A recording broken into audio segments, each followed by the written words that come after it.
Full house today, so let's get into it. I'm going to start today with a question. When was the last time you got a good night's sleep? If it's been a while, we've got you, because we start today with a double board certified physician in internal and sleep medicine. Please welcome Kaiser Permanente Georgia Dr. Savitha Kutil. Hi, doctor. Kara, thank you so much for having me. Thank you for being here. I mean, I'm sure everybody wants to sit next to you at the parties because they want to know how they can sleep better. So let's start with the question, why do we need to be talking about sleep? I'm so glad that this question is on a news segment. You know, our life these days is anything but conducive to good sleep. And I think of sleep as one of those four absolutely must-have pillars of good health. Physical health, mental health, emotional health, everything.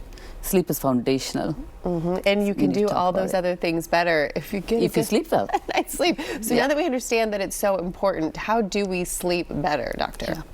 So when it comes to good sleep, I think consistency is key.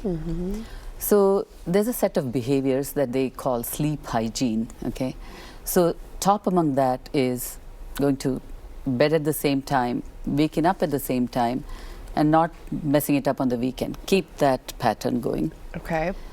And there's a nice connection between light and sleep.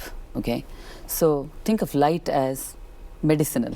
Okay, and I always say it's my go-to line: light is medicinal, and caffeine is not. I think that's smart for all of us to remember. So you got to wake up and maximize that bright light exposure. And at night, the converse is true. That's why the birds go back to their nests at night, because melatonin is secreted when dim light onset happens.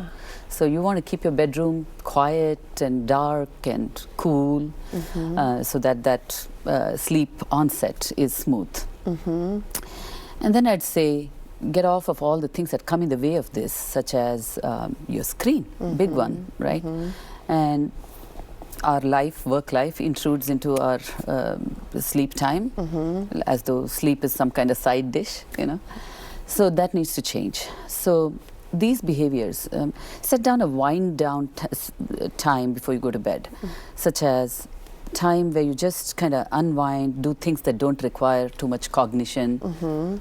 Don't exercise, some don't behaviors, like no caffeine, no vigorous exercise before bedtime, no white light, so amber light if you must have it. Really make it a priority, because once you do, other things in your life might fall into place with some good foundational sleep, as you said. Absolutely. Let's talk about women, particularly in their sleep, and women experiencing going through menopause. Why is that such a time that our sleep is disturbed? Good question. And it's a better time to be a menopausal woman now than, say, 10 years ago, because we have more treatment options available.